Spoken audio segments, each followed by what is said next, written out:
എണ്ണയിലൊന്നും മുക്കിപ്പൊരിക്കാതെ വളരെ എളുപ്പത്തിൽ തയ്യാറാക്കിയെടുക്കാൻ വേണ്ടി പറ്റുന്ന നല്ലൊരു പലഹാരത്തിൻ്റെ റെസിപ്പിയാണിത്. ഇത് നിങ്ങൾക്ക് നോമ്പുതുറ പലഹാരമായിട്ടും ഉപയോഗിക്കാവുന്നതാണ്. വളരെ എളുപ്പത്തിൽ നമുക്കിത് ഉണ്ടാക്കിയെടുക്കാൻ വേണ്ടി പറ്റും. ആദ്യം തന്നെ ഇതിൻ്റെ ഫില്ലിംഗ് ആണ് തയ്യാറാക്കിയെടുക്കാൻ വേണ്ടി പോകുന്നത്. അതിനായിട്ടൊരു പാനിലേക്ക് 3/4 ടീസ്പൂണോളം നെയ്യ് ചേർത്ത് കൊടുത്തിട്ടുണ്ട്. നെയ്യൊന്ന് ഉരുകി വരുമ്പോൾ അതിലേക്ക് കുറച്ച് കാഷ്യൂ നട്ട്സ് ഇതുപോലെ ചെറുതായിട്ട് കട്ട് ചെയ്തത് ചേർത്ത് കൊടുത്തിട്ടുണ്ട്. ഈ ഒരു കാഷ്യൂ നട്ട്സ് ആദ്യം ഒന്ന് ചെറുതായിട്ട് മൂപ്പിച്ചെടുക്കാം. ഒരുപാട് അങ്ങോട്ട് ബ്രൗൺ കളർ ആക്കേണ്ട ആവശ്യമില്ല. ചെറുതായിട്ട് ബ്രൗൺ കളറായിട്ട് വരുമ്പോൾ ഇതിലേക്ക് 1 കപ്പ് തേങ്ങ ചിരകിയതാണ് ചേർത്ത് കൊടുത്തിരിക്കുന്നത്. ഈ ഒരു തേങ്ങ നെയ്യിൽ ആദ്യം ഒന്ന് ചെറുതായിട്ട് മൂപ്പിച്ചെടുക്കുന്നുണ്ട്. കളറൊന്നും ഒരുപാട് മാറ്റേണ്ട ആവശ്യമില്ല. ഒന്ന് ചെറുതായിട്ട് വഴറ്റിയെടുത്താൽ മതി. തേങ്ങ നെയ്യിൽ വഴറ്റിയെടുക്കുമ്പോൾ രുചി നല്ല പോലെ തന്നെ കൂടും. അപ്പോൾ ഈ ഒരു പാകത്തിന് മാത്രം വഴറ്റിയെടുത്താൽ മതി. ഇനി ഇതിലേക്ക് മധുരത്തിന് പാകത്തിന് പൊടിച്ച ശർക്കരയാണ് ചേർത്ത് കൊടുക്കുന്നത്.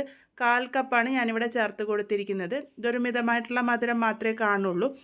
ഇതിന് പകരം നിങ്ങൾക്ക് പഞ്ചസാര വേണമെങ്കിലും ഉപയോഗിക്കാവുന്നതാണ്. ഇത് നല്ലപോലെ തന്നെ യോജിപ്പിച്ചെടുക്കാം. കുറച്ച് സമയം കഴിയുമ്പോഴേക്കും ശർക്കരയൊക്കെ നന്നായിട്ട് അലിഞ്ഞ് യോജിച്ച് വന്നോളും. ഇനി ഇതിലേക്ക് നല്ലൊരു ഫ്ലേവറിനായിട്ട് 1/4 ടീസ്പൂണോളം ഏലക്കാപ്പൊടി കൂടെ ചേർത്ത് കൊടുത്തിട്ടുണ്ട്. നല്ലപോലെ ഒന്ന് വഴറ്റിയെടുത്ത് കഴിഞ്ഞാൽ നമ്മളുടെ ഫില്ലിംഗ് ഇവിടെ പാകത്തിന് റെഡി ആയിട്ടുണ്ട്. നല്ല ടേസ്റ്റി ആയിട്ടുള്ള വളരെ എളുപ്പത്തിൽ തയ്യാറാക്കിയെടുക്കാൻ വേണ്ടി പറ്റുന്ന ഒരു ഫില്ലിംഗ് ആണിത്. ഇതിൻ്റെ ചൂടാറാൻ വേണ്ടിയിട്ട് നമുക്ക് അങ്ങോട്ടേക്ക് മാറ്റി വയ്ക്കാം. ഇനി ഇതിലേക്ക് ആവശ്യമായിട്ടുള്ളത് പഴമാണ്. ഞാനിവിടെ 3 നല്ല പഴുത്ത നേന്ത്രപ്പഴം നോക്കിയിട്ട് എടുത്തിട്ടുണ്ട്. മീഡിയം വലുപ്പത്തിലുള്ളതാണ്. അത് ഇതുപോലെ ഒന്ന് കട്ട് ചെയ്തെടുത്തിട്ടുണ്ട്. നീളത്തിലാണ് കട്ട് ചെയ്തെടുക്കേണ്ടത്. അത്യാവശ്യം കനം കുറച്ചാണ് കട്ട് ചെയ്തെടുത്തിരിക്കുന്നത്. ഇനി ഇതിൻ്റെ ബാറ്റർ റെഡിയാക്കി എടുക്കാം. അതിനായിട്ട് 2 മുട്ട പൊട്ടിച്ച് ഒരു ബൗളിലേക്ക് ഇട്ട് കൊടുത്തിട്ടുണ്ട്. ഇതിലേക്ക് 1.5 ടേബിൾ സ്പൂൺ ഗോതമ്പ് പൊടിയാണ് ചേർത്ത് കൊടുത്തിരിക്കുന്നത്. ഗോതമ്പ് പൊടി വേണ്ടാന്നുണ്ടെങ്കിൽ മൈദ വേണമെങ്കിലും ചേർക്കാവുന്നതാണ്. ഇതിലേക്ക് 1.5 ടേബിൾ സ്പൂൺ തന്നെ പാൽപ്പൊടി കൂടെ ചേർത്തിട്ടുണ്ട്. പാൽപ്പൊടി ചേർക്കുന്നില്ല എന്നുണ്ടെങ്കിൽ 3 ടേബിൾ സ്പൂണോളം ഗോതമ്പ് പൊടി ചേർത്താലും മതിയാകും. ഇനി ഇതിലേക്ക് മധുരത്തിന് പാകത്തിന് 2 ടേബിൾ സ്പൂൺ പഞ്ചസാരയാണ് ചേർത്ത് കൊടുത്തിരിക്കുന്നത്. നല്ലൊരു ഫ്ലേവറിനായിട്ട് 1/4 ടീസ്പൂൺ ഏലക്ക പൊടി കൂടെ ചേർത്ത് കൊടുത്തിട്ടുണ്ട്. എല്ലാം കൂടെ നന്നായിട്ട് ഒന്ന് മിക്സ് ചെയ്തെടുക്കാം. ഇതിലേക്ക് നമ്മൾ പാലോ വെള്ളമോ ഒന്നും തന്നെ ചേർക്കുന്നില്ല. ആ ഒരു മുട്ടയുടെ പറ്റിലാണ് ഇത് കൂട്ട് തയ്യാറാക്കി എടുക്കുന്നത്. ഈ ഒരു രീതിക്കാണ് നമ്മളിത് മിക്സ് ചെയ്തെടുക്കുമ്പോൾ കൂട്ടിൻ്റെ കൺസിസ്റ്റൻസി ഉണ്ടാകുക. ഈ ഒരു പാകത്തിനാണ് വേണ്ടത്. ഒരുപാട് ലൂസും ആയിരിക്കില്ല, എന്നാൽ ഒരുപാട് കട്ടിയായിരിക്കില്ല. ഇനി ഇതെങ്ങനെയാണ് സെറ്റ് ചെയ്തെടുക്കുന്നതെന്ന് നോക്കാം. അതിനായിട്ടൊരു ചെറിയ പാൻ എടുത്തിട്ടുണ്ട്. അതിലേക്ക് കുറച്ച് നെയ്യ് ഒഴിച്ച് എല്ലാ ഭാഗത്തേക്കും നല്ല പോലെ തന്നെ ഒന്ന് സ്പ്രെഡ് ചെയ്ത് കൊടുക്കാം. ഇനി നമ്മൾ തയ്യാറാക്കി വെച്ചിരിക്കുന്ന ബാറ്ററിൽ നിന്നും ഒരല്പം ബാറ്റർ ഒഴിച്ചു കൊടുക്കാം. ഒരുപാടൊന്നും ഒഴിച്ചു കൊടുക്കുന്നില്ല. ഒരു തവിയോളം ഒഴിച്ചു കൊടുത്തിട്ടുണ്ട്. അതിനി ആ ഒരു അടിഭാഗം നന്നായിട്ട് കവർ ചെയ്യുന്ന രീതിക്ക് ഒരു ബ്രഷ് ഉപയോഗിച്ചോ അല്ലാന്നുണ്ടെങ്കിൽ സ്പൂൺ ഉപയോഗിച്ചോ എല്ലാ ഭാഗത്തേക്കും നല്ല പോലെ തന്നെ ഒന്ന് സ്പ്രെഡ് ചെയ്ത് കൊടുത്തിട്ടുണ്ട്. ഇതുപോലെ സ്പ്രെഡ് ചെയ്ത് കൊടുത്തതിന് ശേഷം ഇതിൻ്റെ മുകളിലേക്കായിട്ട് നമ്മൾ കട്ട് ചെയ്ത് വെച്ചിരിക്കുന്ന പഴം ഇതുപോലെ ഒന്ന് നിരത്തി കൊടുക്കാം. അടുപ്പിച്ചടുപ്പിച്ച് തന്നെ വെച്ച് കൊടുക്കാൻ വേണ്ടിയിട്ട് ശ്രദ്ധിക്കുക. എവിടെയെങ്കിലുമൊക്കെ ഗ്യാപ്പ് ഉണ്ടെങ്കിൽ അതൊക്കെ ഫില്ല് ചെയ്ത് വരുന്ന രീതിക്ക് ഈ ഒരു പാകത്തിന് സെറ്റ് ചെയ്ത് കൊടുത്തിട്ടുണ്ട്. ഇതിൻ്റെ മുകളിലേക്കായിട്ട് വീണ്ടും നമ്മൾ തയ്യാറാക്കി വെച്ചിരിക്കുന്ന ബാറ്റർ ഒരല്പം ഒഴിച്ചു കൊടുക്കാം.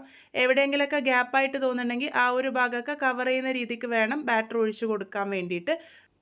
ഒഴിച്ചു കൊടുത്തതിന് ശേഷം ബ്രഷ് ഉപയോഗിച്ചോ അല്ലാന്നുണ്ടെങ്കിൽ നന്നായിട്ട് തന്നെ ഒന്ന് എല്ലാ ഭാഗത്തേക്കും സ്പ്രെഡ് ചെയ്ത് കൊടുക്കാൻ വേണ്ടിയിട്ട് ശ്രദ്ധിക്കുക. ഇതിൻ്റെ മുകളിലേക്കായിട്ട് നമ്മൾ തയ്യാറാക്കി വെച്ചിരിക്കുന്ന ഫില്ലിംഗ് ആണ് ഇട്ട് കൊടുക്കുന്നത്. മുഴുവനായിട്ടും തന്നെ ഇട്ട് കൊടുത്തിട്ടുണ്ട്. അരികുകൾ കുറച്ച് വിട്ടിട്ട് വേണം ഇട്ട് കൊടുക്കാൻ വേണ്ടിയിട്ട്. അപ്പോൾ ഇതുപോലെ ഒന്ന് സ്പ്രെഡ് ചെയ്ത് കൊടുത്തിട്ടുണ്ട്. അതിനുശേഷം ഇതിൻ്റെ മുകളിലേക്ക് വീണ്ടും പഴം ഇതുപോലെ ഒന്ന് നിരത്തി വെച്ച് കൊടുക്കാം. നേരത്തെ നമ്മൾ താഴെ എങ്ങനെ ചെയ്തോ അതുപോലെ തന്നെ ചെയ്തെടുക്കാം. ഗ്യാപ്പൊക്കെ ഉണ്ടെങ്കിൽ അതൊക്കെ ഫില്ല് ചെയ്യുന്ന രീതിക്ക് വേണം വെച്ച് കൊടുക്കാൻ വേണ്ടിയിട്ട്. അതിനുശേഷം ഇതിൻ്റെ മുകളിലേക്കായിട്ട് ബാക്കിയുള്ള കൂട്ട് മുഴുവനായിട്ടും തന്നെ ഒഴിച്ചു കൊടുക്കാം. എല്ലാ ഭാഗത്തേക്കും ഒരേപോലെ എത്തുന്ന രീതിക്ക് വേണം ഒഴിച്ചു കൊടുക്കാൻ വേണ്ടിയിട്ട്. അതിനുശേഷം ഒന്ന് സെറ്റ് ചെയ്തെടുക്കാം. ഈ ഒരു പാകത്തിനാണ് ഇത് സെറ്റ് ചെയ്തെടുക്കുന്നത്. ഇനി ഇത് കുക്ക് ചെയ്യാൻ വേണ്ടി വെക്കാം. അതിനായിട്ടൊരു പഴയ തവ വെച്ചിട്ട് അതിൻ്റെ മുകളിലേക്ക് വേണം ഈ ഒരു പാൻ വെക്കാൻ വേണ്ടിയിട്ട്. തവ നല്ലപോലെ ചൂടാക്കിയതിന് ശേഷം ഈ ഒരു പാൻ വെച്ച് അടച്ച് വെച്ച് ലോ ഫ്ലെയിമിൽ 10 മിനിറ്റോളം നമുക്കിത് കുക്ക് ചെയ്യാം.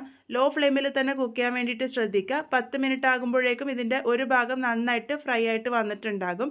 വേറൊരു പാത്രത്തിലേക്ക് മാറ്റുന്നതിന് മുന്നേ ആ ഒരു പാത്രത്തിൽ നെയ്യ് തടവിയിട്ടാണ് ഞാനിവിടെ മാറ്റി കൊടുത്തിരിക്കുന്നത്. ഇതുപോലെ മാറ്റി കൊടുത്തതിന് ശേഷം വീണ്ടും ലോ ഫ്ലെയിമിൽ വെച്ചിട്ട് തന്നെ 5 മിനിറ്റ് നേരത്തേക്ക് നല്ല പോലെ തന്നെ കുക്ക് ചെയ്തെടുക്കാം.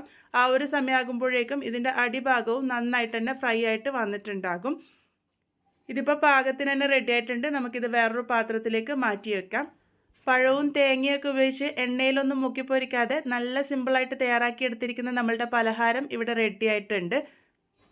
ഇതിന് നമുക്ക് ഇഷ്ടമുള്ള പോലെ കട്ട് ചെയ്ത് സെർവ് ചെയ്യാവുന്നതാണ്. എണ്ണയിലൊന്നും മുക്കിപ്പൊരിക്കാതെ നല്ല ഹെൽത്തി ആയിട്ടുള്ള രീതിയിൽ തന്നെയാണ് ഇത് തയ്യാറാക്കി എടുത്തിരിക്കുന്നത്. ഇതിലേക്ക് കുറച്ച് പഞ്ചസാര ചേർത്തിട്ടുണ്ടെന്ന് മാത്രമേ ഉള്ളൂ. ബാക്കി ചേർത്ത് കൊടുത്തിരിക്കുന്ന എല്ലാ ഇൻഗ്രീഡിയൻസും വളരെ ഹെൽത്തി ആയിട്ടുള്ളത് തന്നെയാണ്. ആ ഒരു പഞ്ചസാര നിങ്ങൾക്ക് ഒഴിവാക്കിയിട്ട് ശർക്കരപ്പൊടി ചേർത്ത് കൊടുക്കാവുന്നതാണ്. അപ്പോൾ നോക്കൂ, നല്ല ലെയറുകളോട് കൂടിയിട്ട് തന്നെ നമ്മളുടെ പലഹാരം ഇവിടെ കിട്ടിയിട്ടുണ്ട്. ചൂടാറിക്കഴിഞ്ഞിട്ട് കഴിക്കുമ്പോഴാണ് ഇതിൻ്റെ രുചി നല്ലപോലെ തന്നെ കൂടുന്നത്. എന്തായാലും ട്രൈ ചെയ്ത് നോക്കൂ. ട്രൈ ചെയ്ത് ഫീഡ്ബാക്സ് ഒക്കെ പറയാൻ വേണ്ടി മറക്കരുത്. വീണ്ടും ഒരു നല്ല റെസിപ്പിയുമായി കാണാം.